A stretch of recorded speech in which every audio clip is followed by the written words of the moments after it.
name is Isabella. I am 45 years old. This is my story. It is not a happy story at the beginning. But please, listen. Maybe my story can help you. When I was younger, my life was very different. My family had a lot of money. We had a big business. We sold beautiful furniture. My father started the company. He worked very hard. My mother helped him. I grew up in a big house. I had everything I wanted. I had beautiful clothes. I had expensive cars. I went to the best schools. My life was easy, but I was not always happy. I was lonely. I worked in the family business. I was a manager. I was good at my job. I worked hard like my father, but my life was all work. I went to business meetings. I talked about money. I looked at numbers on a computer. In the evening, I came home to my big, empty house. I had friends, but they were busy with their own families. They had husbands and children.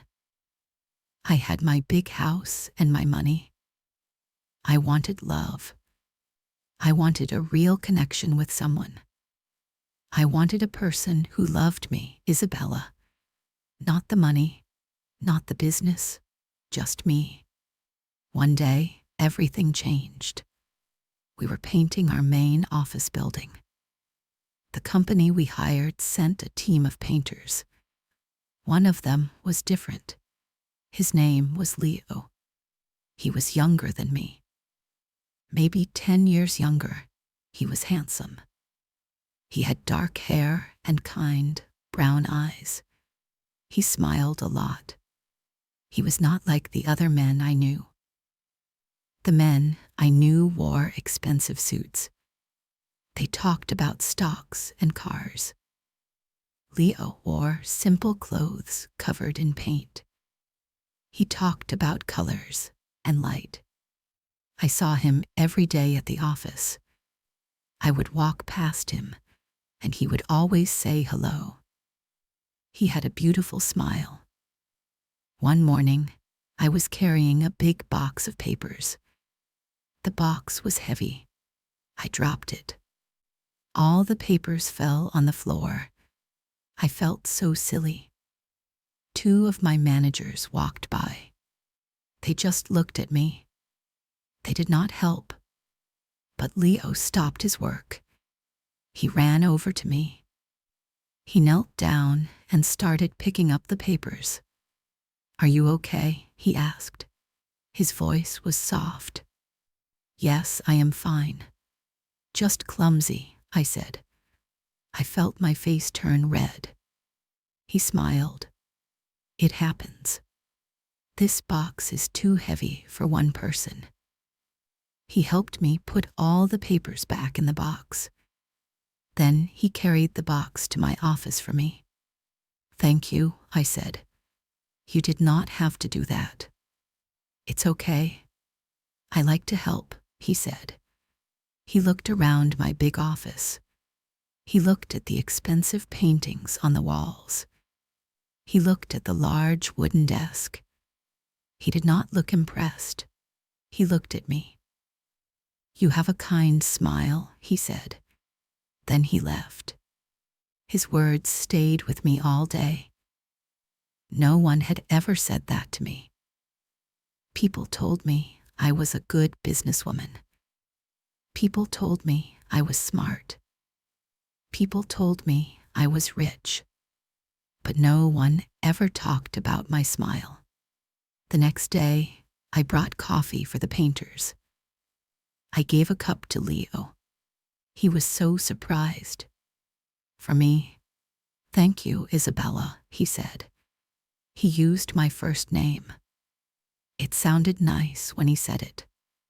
We started talking every day. He would tell me about his life. He was an artist, painting buildings, was just a job to make money. His real passion was painting on canvas. He dreamed of having his own art show one day. He told me about his small apartment. He said it was full of his paintings. He had very little money, but he was happy. He said happiness was not about money. It was about doing what you love. I loved listening to him. He was so different from my world. My world was about profit and loss. His world was about passion and dreams. I started to like him very much. I liked the paint on his hands. I liked the way his eyes lit up when he talked about art. He never asked me about my work. He never asked about the business or my money. He asked about me. What music did I like? What was my favorite color? What did I dream about when I was a girl? I told him I wanted to travel. I wanted to see the world, but I was always too busy. You should make time, he said. Life is short, Isabella. We must live it. When the painting job at the office was finished, I felt sad. I thought I would never see Leo again. But on his last day, he gave me a small piece of paper. It was his phone number. Maybe we can get coffee sometime, he asked. He looked nervous. My heart felt so happy. I would love that, I said. That weekend, we went for coffee. He took me to a small cafe. It was not fancy, but it was cozy and warm.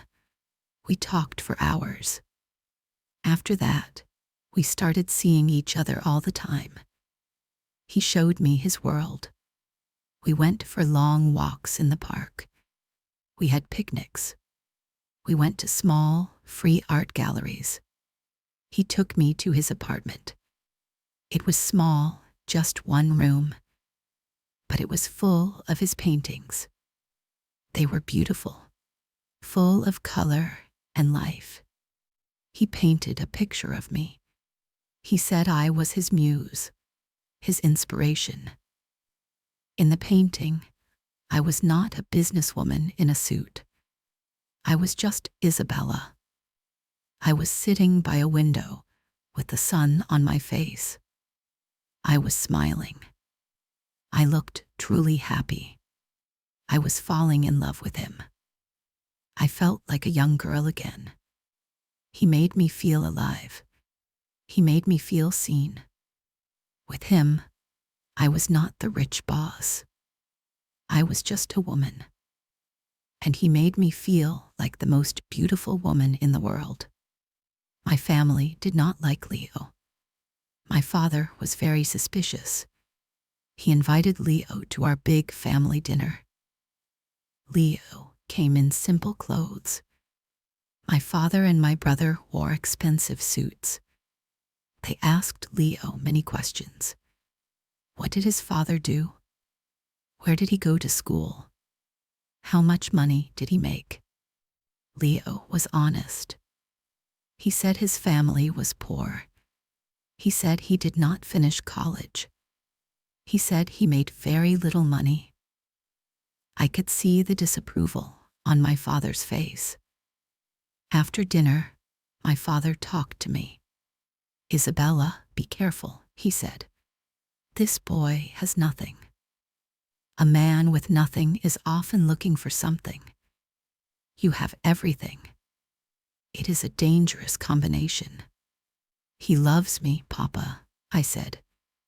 He does not care about the money. How can you be so sure? My father asked. You have only known him for a few months. I was angry. You don't know him, I said. You only see his clothes and his empty bank account. I see his heart. My best friend, Maria, was also worried. She met Leo. She was polite. But later she called me. "He is very charming, Issa," she said. "But it feels too perfect. Be careful, please." I did not listen to them. I was in love. I thought they were wrong. I thought they could not understand our love because it was not about money. I thought my father only understood the world of business. I believed Leo was different. He was my soulmate. 6 months after we met, Leo proposed to me. We were having a picnic in the park. It was the same park where we had our first picnic. He did not have an expensive ring. He had a simple silver ring with a small blue stone. He took my hand. "Isabella," he said, "my life was gray before I met you. You brought color into my world. I don't have much to offer you. I don't have a big house or a fancy car. All I have is my heart, and it is all yours. Will you marry me?" Tears were in my eyes. I said yes. It was the happiest moment of my life. I did not care about the ring. I did not care about the money. I cared about him. We got married 2 months later. We had a small wedding, just a few friends and my family. My father was not happy, but he came. He saw that I was happy, so he tried to be supportive. Leo's family did not come. He said they lived far away and were not healthy enough to travel. I felt sad for him, but he said it was okay. He said I was his family now. For the first year, our marriage was wonderful. We were so happy. Leo moved into my big house. He was amazed by it. He said he felt like he was living in a palace. I loved showing him my life. I loved taking care of him. I felt like I finally had a real family. He continued to paint. I turned one of the large rooms in the house into an art studio for him. I bought him the best paints, the best brushes, the best canvases. I wanted to support his dream. I was so proud of him. He was my artist. But then things started to change. It was slow at first, so slow that I did not really notice. He started painting less. He would spend hours in his studio, but when I came in, the canvas was empty. He said he was waiting for inspiration. "It's this house, my love," he said one day. "It's so big and perfect. It's hard to find inspiration here. I need to see the world. I need to see the art in Paris and Rome. Then I will be able to paint masterpieces for you." I wanted to make him happy. So I gave him money for a trip to Europe. He went for a month. I missed him so much. I called him every day. He told me about the beautiful museums he was visiting. He said he was feeling so inspired. When he came back, he was different. He was wearing expensive new clothes. He had a new watch. He said he bought them because an artist needs to look successful. He started talking about his new friends. Friends he met in Europe. They were rich people. Art collectors, he said. He did not start painting. He said he needed to process his trip. He started going out a lot. He said he was meeting with gallery owners and art dealers. He said he was making important connections for his career. He needed more money. He needed a better car to drive to these meetings. He needed more expensive suits. I gave him everything he asked for. I loved him. I wanted to support his dream. I believed in him. I was busy with my family's business. Things were not going well. A new company had become our competitor. They were bigger than us. Our sales were going down. My father was very worried. I was working 12 hours a day. I was so tired and stressed. I tried to talk to Leo about my problems. I needed his support. One night, I came home late. I was exhausted. He was dressed in a new suit, ready to go out. "Leo, can we talk?" I asked. "I am so worried about the business." He looked at his new watch. "I'm late for a meeting, my love. It's very important. An art collector wants to see my portfolio. We can talk tomorrow."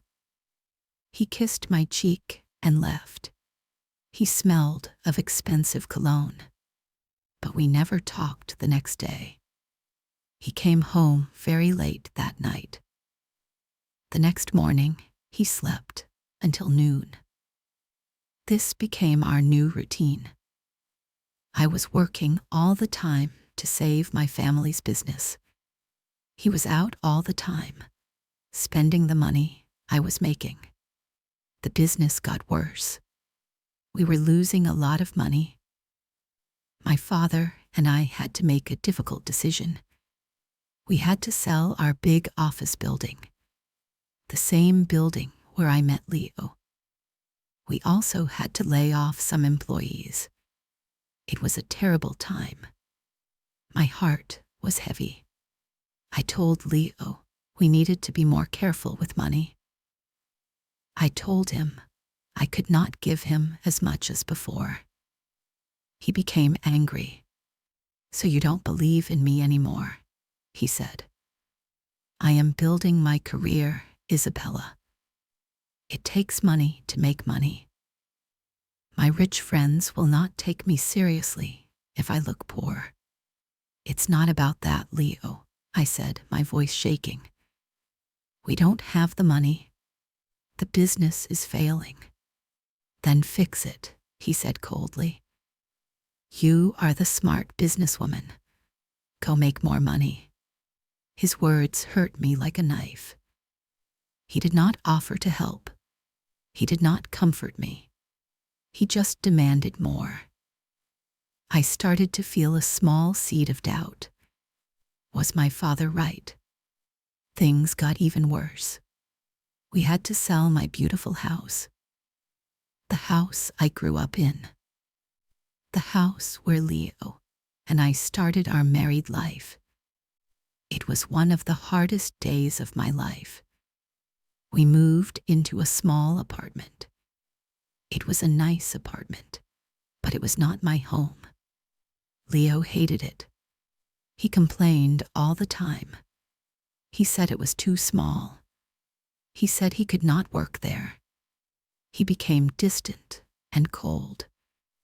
He barely spoke to me. He was always on his phone, texting someone. He would smile at his phone, but he never smiled at me anymore. One evening, he was in the shower. His phone was on the table. It buzzed. A message appeared on the screen. It was from a woman. Her name was Chloe. The message said, "I miss you, my love. When are you leaving her?" My hands started to shake. I could not breathe. My whole world stopped. I felt a pain in my chest that was so strong, I thought I was dying. I picked up the phone. I opened the messages. There were hundreds of them. Messages between Leo and this woman. They were love messages. He told her he loved her. He told her he was going to leave his rich old wife soon. He said the money was almost gone. So he had no reason to stay. I read the messages again and again. I could not believe it. The man I loved, the man I gave everything to, he was using me. He never loved me. He loved my money. My father was right. My friend Maria was right. I was a fool, a blind fool. I sat on the sofa, holding the phone. I felt nothing. I was empty. All the love I had for him was gone. It was replaced by a cold, hard truth. When he came out of the shower, he was humming a happy tune. He saw me sitting there. He saw his phone in my hand. The smile left his face. "What are you doing?" he asked, his voice sharp. I did not say anything. I just looked at him. I looked at the handsome face I once loved. Now I saw a stranger, a cold, cruel stranger. "Isabella, give me my phone," he said. I stood up. My body felt heavy. "Who is Chloe?" I asked. My voice was quiet. He tried to lie. "She's just a friend, an art collector." "An art collector you call my love?" I asked. "An art collector you promise to be with after you leave your rich old wife." His face changed. The anger disappeared. He looked tired. He sat down. He did not even look at me. "So you know," he said. It was not a question. "I know everything, Leo," I said. "All the lies. All the meetings that were dates. All the money for your art career that you spent on her." He was silent for a long time. Then he looked at me. There was no sadness in his eyes. There was no apology. There was nothing. "The money is gone, isn't it?" he asked. "Yes," I said. "The business is almost bankrupt. The house is gone. There is nothing left." He nodded slowly. "Well then," he said, standing up, "there is no reason for me to stay." He walked into the bedroom. He packed a small bag. He took his expensive watch and his new clothes. He did not take any of his paintings. He walked to the door. He did not look back. He did not say goodbye. He just left. And I was alone. The next few months were the darkest of my life. I lost everything. My husband, my money, my home, my business. My family's business eventually closed. My father was heartbroken. I felt like it was all my fault. I had trusted the wrong person. I had given our money to a liar. I stayed in that small apartment. I cried for days. I did not eat. I did not sleep. I felt so much shame. I felt so stupid. How could I have been so blind?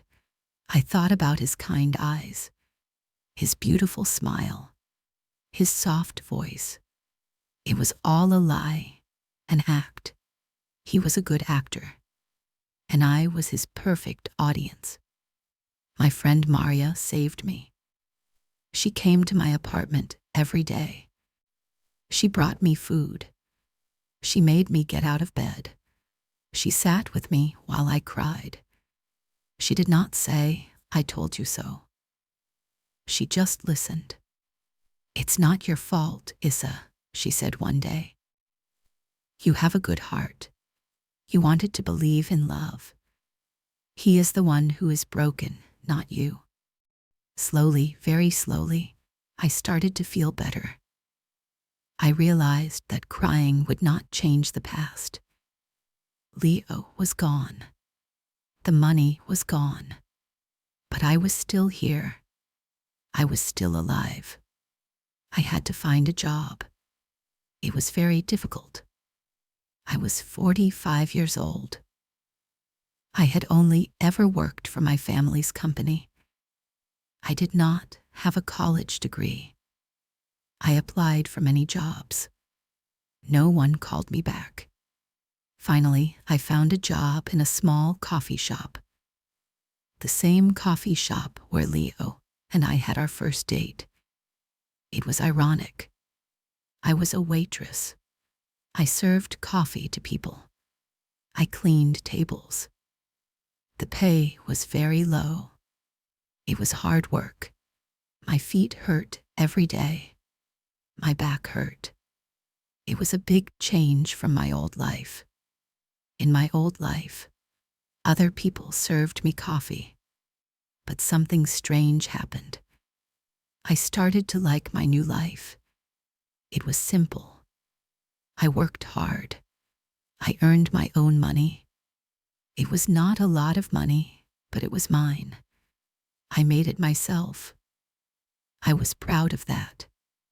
My coworkers were nice. They were young, normal people. They talked about their families, their problems, their dreams. They did not talk about money or business. They were kind to me. They taught me how to make the best coffee. We laughed together. For the first time in many years, I had real friends. I sold the expensive jewelry and clothes I had left. I used the money to pay my rent and to help my parents. My father was retired now. He was sad about the business, but he was happy to see me finding my way. "I am proud of you, Isabella," he told me one day. "You lost everything, but you did not give up. You are strong, stronger than you think." His words made me cry, but they were happy tears. It has been 2 years since Leo left. My life is completely different now. I live in a very small apartment. I don't have a car. I take the bus to work.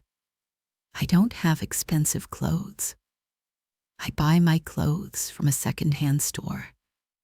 I don't have a lot of money in the bank, but I am happy. I am truly happy. My old life was full of things. Big houses, fancy cars, expensive clothes. But my heart was empty. I was lonely. I was waiting for someone to make me happy. Now my life is full of people. I have my parents. I have my wonderful friend Maria. I have my new friends from the coffee shop. My life is not easy. It is hard sometimes, but it is real. And I am not lonely anymore. I learned a very hard lesson. I learned that money cannot buy love. And true love is not about what a person has. It's about who they are. Leo looked like the perfect man, but he had an empty heart. I also learned that I am strong. I thought I needed my money and my business to be someone. But I was wrong. I am Isabella. I am a kind person. I am a hard worker. I am a good friend. I don't need a man or money to define me. Sometimes I think about Leo. I don't feel angry anymore. I feel a little sad for him. He is always searching for something outside of himself. He thinks money will make him happy. But he will never be happy, because happiness comes from inside. My name is Isabella. I am 45 years old. I lost all my money, but I found myself, and that is worth more than anything. My story had a sad beginning, but the end is not sad. The end is about hope. It is about strength. It is about starting over. If you are in a dark place right now, please know that it can get better. Life can be difficult. People can hurt you. But you are strong. You can survive. You can find happiness in simple things. A cup of coffee, a smile from a friend, a beautiful sunset. My life is simple now, but it is my life, and I am finally proud of it. I don't have a lot of money, but I have myself, and that is enough. It is more than enough.